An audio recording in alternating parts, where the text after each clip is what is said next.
설교는 말이 아니라 삶이다라고 생각합니다. 목사가 은혜로운 설교 한 편 하기란 쉽지 않습니다. 요즘 인터넷의 매체로 발달로 은혜롭고 감동적인 설교를 하시는 목사님들이 참 많이 계시죠. 저도 그런 목사님들이 참 부럽고 존경스럽습니다.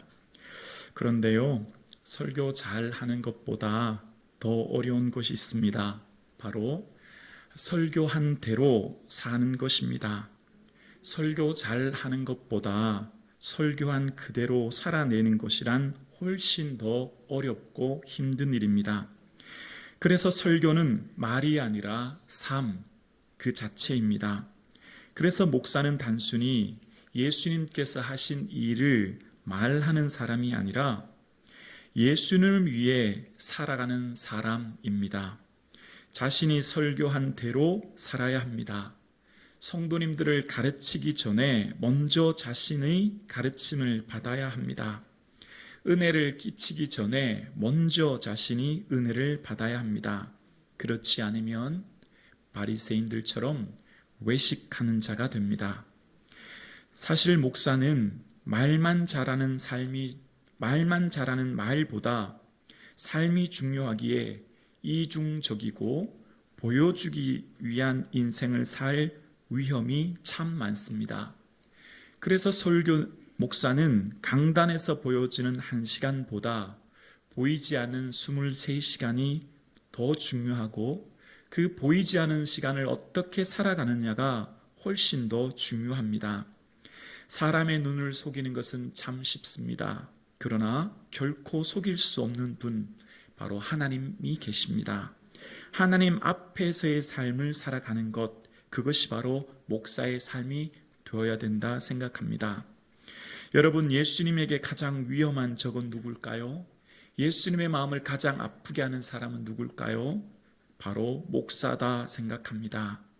예수님을 판 사람은 로마 군병이나 제사장보다 가장 먼저 가룟 유다가 예수님을 팔았습니다.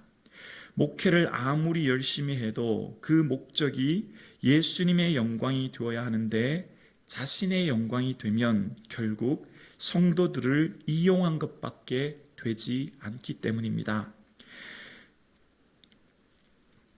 예수님을 위해 살아가는 삶, 목사의 진정성은 어떻게 알 수 있을까요? 그 목사가 정말 예수님을 위해 목회했는지, 자신의 영광을 위해 목회했는지를 어떻게 알 수 있을까요? 바로 목사의 마지막 모습을 보면 알 수 있다 생각합니다. 목사의 모든 목회는 목사의 결말, 즉 마지막 은퇴의 모습이 모든 것을 결정한다 생각합니다. 오늘 본문 18절에서 19절에 보면 가룟 유다는 불의 삭스로 밭을 사고 몸이 곤두박질하여 배가 터져 창자가 흘러나왔다라고 이야기합니다. 그리고 그것을 아겔다마다라고 하는 표현이 오늘 본문에 등장합니다. 주님의 제자인 가룟 유다가 예수 잡는 사람들에게 은 30에 예수님을 팔아버리죠. 그리고 마태복음 27장에 보면 스스로 목매어 죽습니다. 자살했다는 말이죠. 오늘 본문과 마태복음을 종합해 보면 이런 내용이 됩니다. 목매어 자살한 유다의 시체는 아무도 거두어 주지 않아 방치되어 있다가 목에 걸려있던 줄이 끊어져 시체가 땅바닥에 곤두박질 쳐서 배가 터져 밖으로 나와 창자가 사방으로 흘러져 쏟아져 죽은 것. 그래서 그 밭을 피밭이라 불러진 사건을 오늘 본문에 기록하고 있습니다. 가룟 유다의 마지막이 비참한 말로를 오늘 본문을 기록하고 있습니다. 다시 한번 목사에 대해서 말씀드려 보겠습니다. 목사의 결말은 은퇴할 때 모든 것을 결정하는 것이죠. 은퇴할 때 무익한 종이라 우리가 하여야 할 일을 했을 뿐이라 라고 고백하며 모든 것이 하나님의 은혜를 고백하며 자신의 살의 사욕과 명예를 구하지 않고 오직 정직함으로 교회의 짐이 되지 않고 은퇴하는 것, 그것이 곧 모든 목회를 판가름한다 생각합니다. 예수님의 은퇴를 꿈꾸는 목회, 그것이 바로 목회의 꽃이 되어야 된다 생각합니다. 오늘날 한국교회의 어려움은 교회를 개척하여 크게 크게 성장하신 목사님들께서 마지막 모습이 존경받지 못하는 부분이 바로 이 부분 때문이라 생각합니다. 교회의 주인은 예수님이시며 교회를 모든 것들은 하나님의 은혜로 된 것임을 잊어버릴 때, 오직 목사는 종이요 청직임을 잊어버릴 때, 초심을 잃어버릴 때, 내가 다 했다라고 생각할 때 하나님보다 내가 인생의 주인이 될 때가 가장 위험한 때다 생각합니다. 목회를 하는 이유, 왜 목회를 하는지 그것을 늘 생각하며 목회해야만 초심을 잃지 않고 방향을 흐트러뜨리지 않는다 생각합니다. 그래서 목사는 매일 매순간 예수님이 주인이 되셔서 예수님 눈치 보며 예수님 기뻐하는 삶을 살아내어야 된다라고 생각합니다. 그래서 날마다 나를 쳐 복종케 하고 예수님 지라고 하신 그 십자가 묵묵히 지고 가는 삶을 살아야 된다 생각합니다. 그런데 말씀을 준비하면서 제 자신을 한번 살펴보았습니다. 매일 이러한 삶을 살아야 됨에도 불구하고 저는 아직 멀었다라고 생각합니다. 예수님이 저를 보시면서 한탄하시고 슬퍼하실 때가 많다는 것을 저는 깨닫게 되었습니다. 예수님이 주인 되는 삶 살지 못하면 내가 주인 되는 삶을 살게 되어집니다. 예수님 주인 되어지는 삶을 살아야 예수님의 기쁨을 묻고 찾고 구하며 살기 때문입니다. 예수님이 내 인생의 주인이 되지 않으면 어떻게 될까요? 자기 믿음대로, 자기 좋은 대로, 자기 기준과 뜻대로 예수님을 믿게 됩니다. 내 생각대로, 내 방식대로, 내 기준대로, 내 좋은 대로 예수님을 믿으면 어떻게 될까요? 예수님 위에 죽어야 할 나 자신이 오히려 예수님을 죽이는 일에 앞장설 수도 있음을 오늘 본문을 통해 깨닫게 되어집니다. 16절에는 이렇게 기록합니다. 형제들아, 성령이 다윗의 입을 통하여 예수 잡는 자들의 길잡이가 된 유다를 가르쳐라고 이야기합니다. 예수 잡는 자들의 길잡이가 아니라 예수 복음 전하는 길잡이가 되어야 할 유다가 오히려 예수님을 위해 죽어야 할 유다가 오히려 예수님을 죽이는 일에 앞장서 있는 모습을 발견하게 됩니다. 왜 가룟 유다는 예수님을 죽이는 일에 앞장섰겠습니까? 내 방식대로 내가 주인 되어 예수님을 믿었기 때문입니다. 혁명적인 메시아 왕국을 건설하기를 기대했던 예수님이 끝내 그 자신의 소망을 저버리자 유다는 배신감에 예수님을 팔아버린 것입니다. 로마 식민지인 이스라엘에 예수님을 통하여 로마를 무찌르고 메시아 왕국을 건설하려는 정치적인 해방을 기대했지만 예수님이 그것을 저버리자 예수님을 그 배신감에 예수님을 팔아버린 것입니다. 그래서 가룟 유다는 예수님을 인생의 주인으로 모셔야 하는데 그 어디에서도 단 한 번도 예수님을 주님이라고 부르지 않고 랍비어라고 부릅니다. 랍비, 즉 좋은 선생이란 뜻이죠. 제자 중에 모든 사람들이 나를 팔 것이다 라고 예수님이 말씀하셨을 때 모든 제자들이 놀라면서 순서대로 묻습니다. 주여, 나는 아니지요. 모든 제자들이 주여, 나는 아니지요. 예수님을 주여라고 고백하지만 가룟 유다는 이렇게 말합니다. 마태복음 26장 25절인데요. 랍비여, 나는 아니지요. 예수님을 랍비라고 부릅니다. 여기서 끝나지 않습니다. 이후 가룟 유다는 대제사장들과 장로들과 큰 무리가 칼과 뭉치를 가지고 왔을 때 예수님께 입맞추며 이렇게 말합니다. 랍비여, 안녕하시옵니까? 가룟 유다에게 예수님은 단 한 번도 주님이 되어 본 적이 없습니다. 예수님은 그저 랍비셨습니다. 좋은 선생일 뿐이었습니다. 자신의 인생의 지혜와 가르침을 주는 좋은 선생으로 예수님을 따랐을 뿐입니다. 그래서 가룟 유다는 예수님은 그냥 선생 정도, 그 정도의 삶을 살았던 것입니다. 사랑하는 성도님, 예수님을 랍비, 좋은 선생 정도로 알면 어떻게 될까요? 신앙생활이 윤리와 도덕으로 전락합니다. 교회 다니는 목적이 그저 나에게만 초점이 맞춰지고 모든 것들이 나 중심의 신앙생활을 할 위험이 있기 때문입니다. 인도의 정치 지도자인 힌두교 신자인 간디는 예수님의 산상수훈을 좋아했다고 하지 않습니까? 단순히 선생 랍비로서 좋아하는 것과 예수님을 나의 주인으로 맞이하여 내 인생의 주로 고백하는 것은 인생의 삶, 신앙 사이의 삶은 하늘과 땅 차이입니다. 여러분에게 예수님은 어떤 분이십니까? 매일 매순간 나의 주님으로 고백하며 사십니까?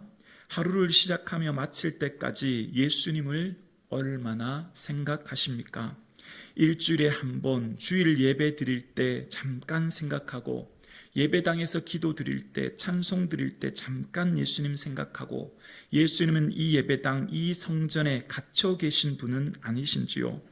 일주일 동안 너무 바빠서 예수님을 생각할 겨를도 없이 허겁지겁 지내다가 이 자리에 나오신 건 아니신지요? 일주일 바쁜 직장 생활에 잠잘 시간도 부족해서 성경을 펼쳐보지도 못한 채 살아가는 삶은 아니신지요? 여기까지 설교 자막을 치면서 사실 좀 죄송했습니다. 성도님들에게 자꾸만 부담을 드리고 있는 것 같아서, 그러나 계속 준비한 설교를 읽어내려 가겠습니다. 사랑하는 성북정원 가족 여러분, 예수님이 너무 좋아서 예수님 없이 못 살아서 예수님 위에 내 모든 것 드려도 아깝지 않은 삶, 그것이 바로 제자의 삶입니다.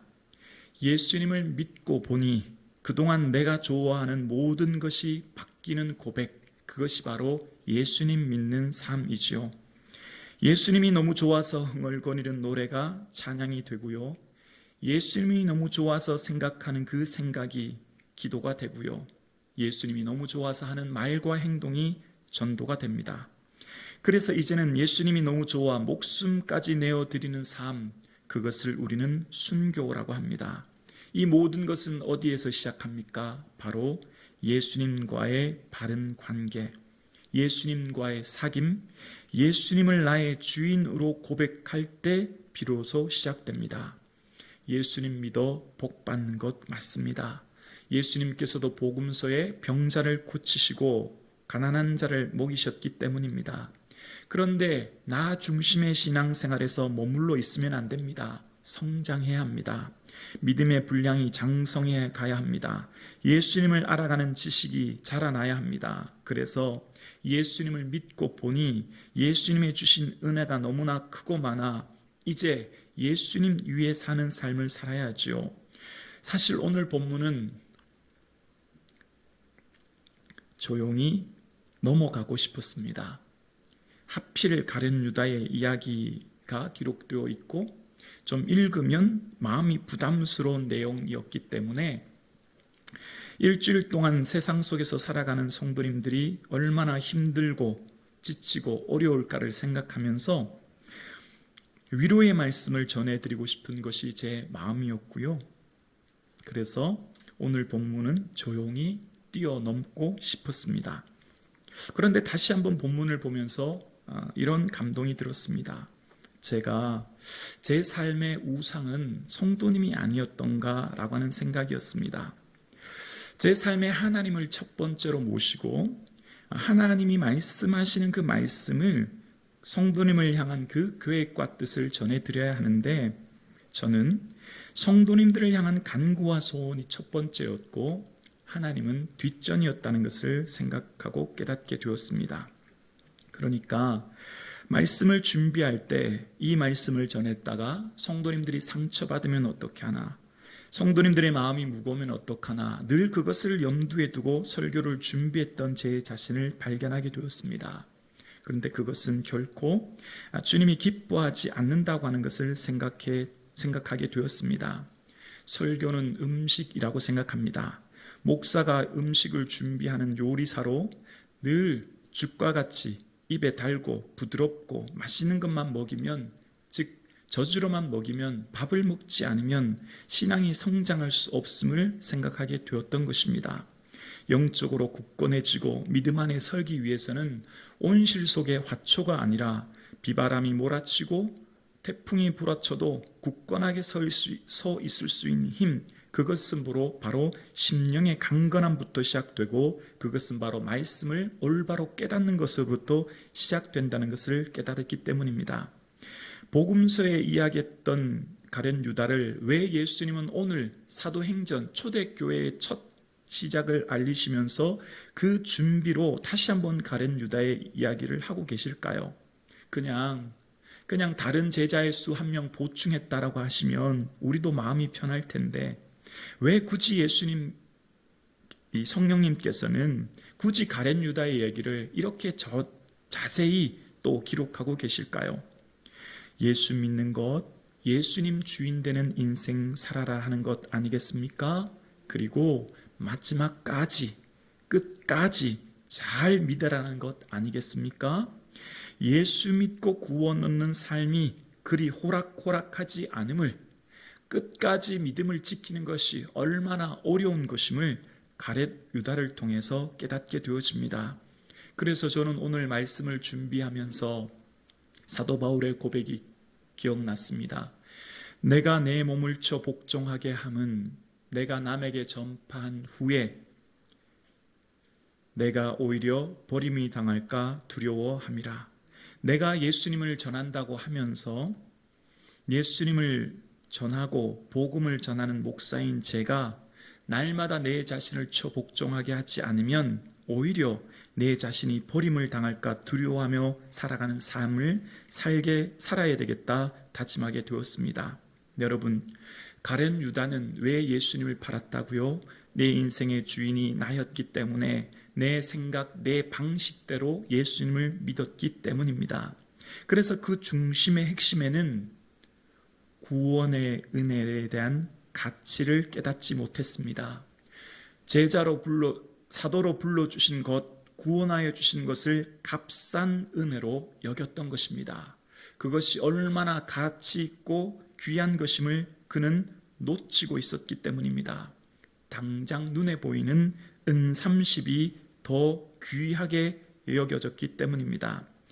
2차 세계대전 중 미국에서 안전하게 생활할 수 있지만 독일에 있는 형제들을 생각하여 다시 독일로 돌아와 히틀러 암살 계획에 가담했다가 2년간 감옥생활 끝에 교수형에 처해진 보네퍼 목사님이 계십니다. 그 목사님은 나를 따르라 라고 하는 책에서 이런 이야기를 합니다. 우리 함께 자막 한번 보여주시겠어요? 제가 한번 읽어보겠습니다. 값싼 은혜는 우리 교회의 철천지 원수다. 값싼 은혜란 싸구려 상품과 같은 은혜요, 헐값으로 팔아치우는 사죄요, 헐값으로 팔아치우는 위로요, 헐값으로 팔아치우는 성례전이다. 값싼 은혜란 공짜로 주는 은혜요, 대가를 치르지 않은 은혜다.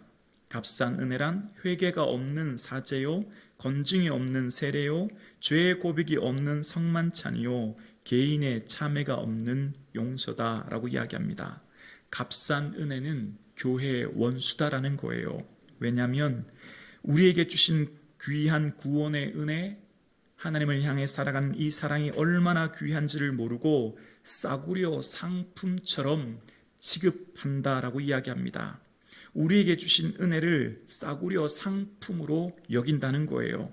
십자가 보혈로 주신 구원의 은혜가, 믿음으로 말미암아 주신 그 은혜로 주신 은혜가 하나님의 선물인데, 그 선물을 방치한 채 내버려 두고 그 선물이 얼마나 귀한지 매일 꺼내보고 매일 감사하고 매일 기뻐해야 하는데 마치 싸구려 상품처럼 여긴다는 겁니다.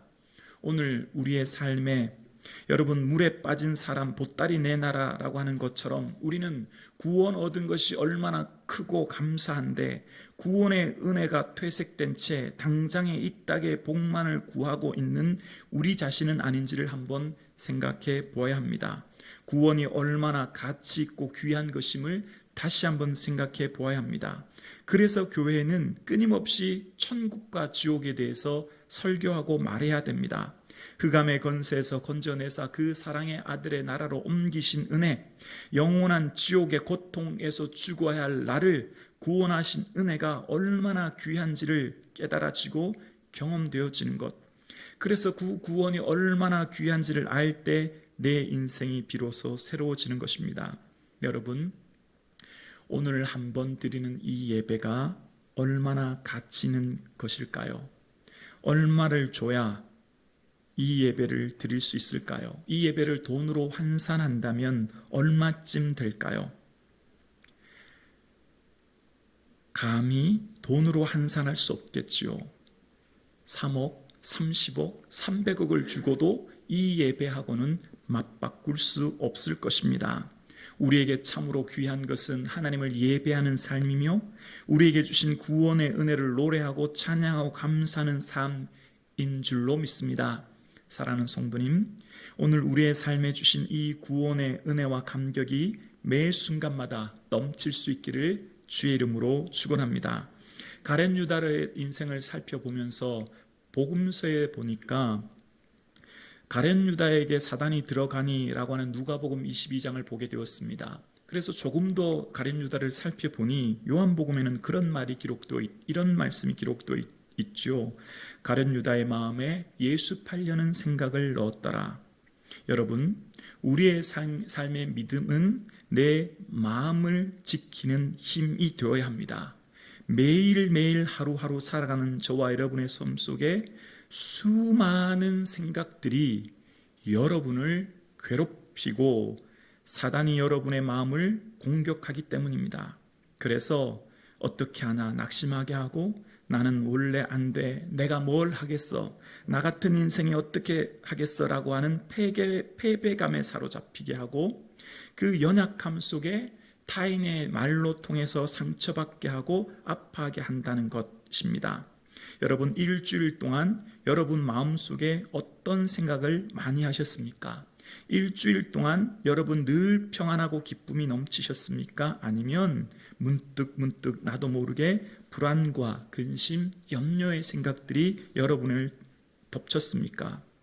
목회라고 하는 게 뭘까를 생각하면서 목회는 성도님들 한 분 한 분을 구원받는 하나님의 백성으로 강한 용사로 세우는 것이다 생각하게 되었습니다. 그러니까 성도님들 한 분 한 분을 믿음의 용사로 세우는 것, 그 시작은 바로 마음을 굳건하게 하는 것이라고 생각하게 되었습니다. 여러분, 성도님들의 마음과 생각을 사단은 끊임없이 공격합니다. 하루에도 수십 번, 수백 번 공격합니다. 내일 일어나지 않을 일들에 대한 염려로 당장 큰 일이 일어날 것처럼 사단은 여러분을 공격합니다.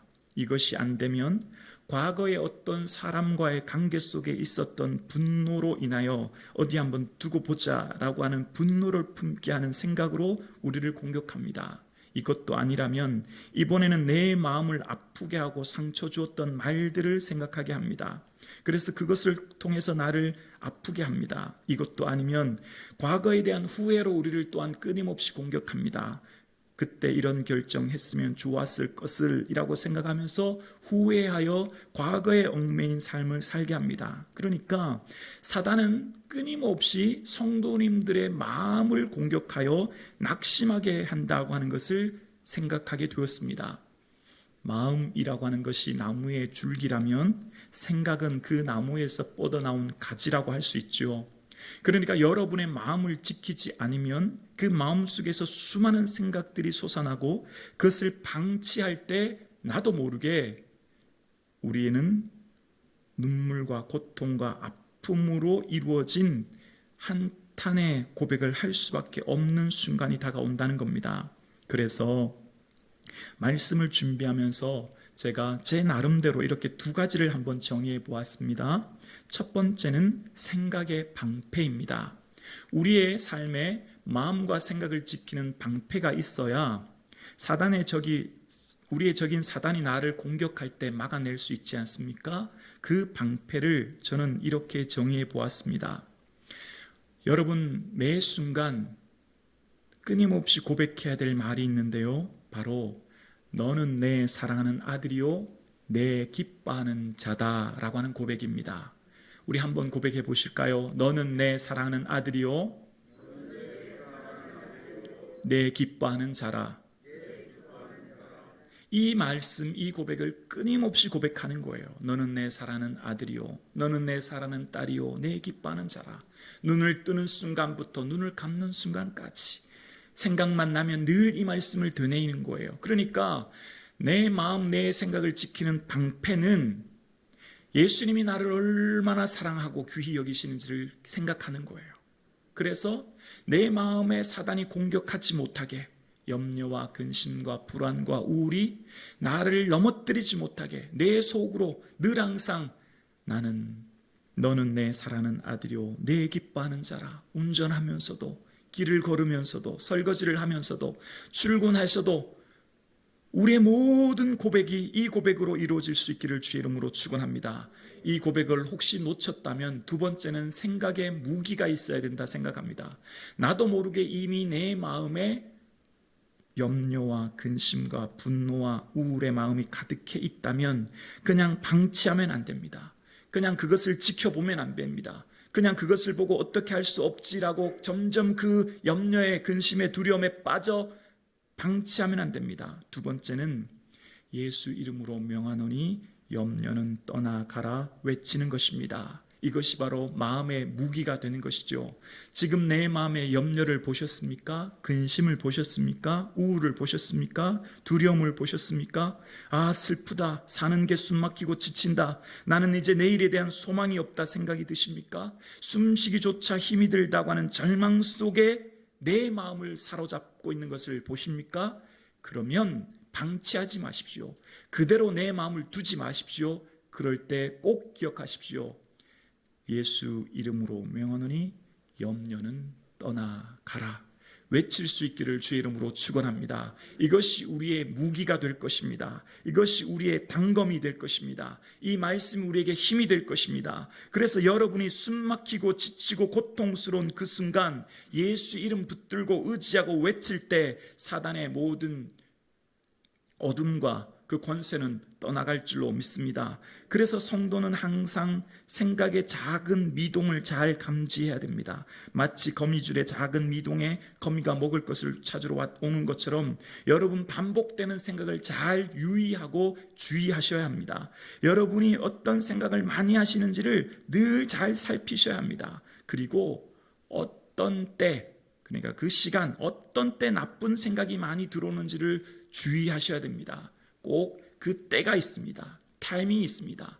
하루 바쁘게 생활할 때는 잘 모르는데 잠자기 전 혹은 누군가를 만날 때 하여튼 그 때가 있습니다. 사단이 공격하는 타이밍이 있습니다. 하루 중 전체가 아니에요. 하루 중 특별한 때가 있는 거예요. 반복되는 그 때, 반복되는 그 생각이 반드시 있습니다. 그 경로를 차단시켜야 합니다. 그 경로를 막아야 합니다. 그래서 생각의 작은 미동을 감지하고 반복되는 생각을 살피고 생각에 그 나쁜 생각이 들어오는 때를 살펴서 그 때를 막아야 합니다. 그래서 주의 이름 부르고 주의 은혜 가운데 나가야 합니다. 너는 내 사랑하는 아들이요 내 기뻐하는 자라. 예수의 이름으로 명하노니 근심은 떠나가라 외치며 승리하는 인생 사시는 저와 여러분 되실 수 있기를 주의 이름으로 축원합니다. 내 인생 주님이 주인 되어 살아가기를 원합니다. 모두가 그렇게 살기 원합니다. 그런데 사단은 끊임없이 내 인생이 내가 주인이 되게 하고 내 인생에 내가 뭘 하려고 해서 염려하게 하고 근심하게 하고 두렵게 합니다. 그래서 예수님께서는 스스로 조심하라. 그렇지 않으면 방탕함과 술 취함과 생활의 염려로 마음이 둔하여지고 뜻밖의 그날이 덫과 같이 너에게 임하리라 말씀합니다. 생활의 염려, 여기서 염려란 원어의 뜻은 눌러내리다라는 뜻이에요. 생활의 염려가 여러분을 끊임없이 눌러내릴 것입니다. 생활의 두려움이 여러분을 끊임없이 눌러내릴 것입니다. 어떻게 해요? 덫과 같이, 올무와 같이 함정을 놓아 여러분을 넘어뜨리려고 사단이 시시탐탐 노리고 있다는 거예요. 그래서 위로부터 눌러내리는 염려와 근심과 아픔의 덫을 놓을 때 기억하십시오. 너는 내 사랑하는 아들이야 내 기뻐하는 자라. 예수님이 나를 사랑하시고 예수님이 나를 붙드시니 예수의 이름으로 명하니 염려는 떠나가라 외치시며 승리하는 한 주간 되실 수 있기를 예수 그리스도의 이름으로 간절히 축원합니다.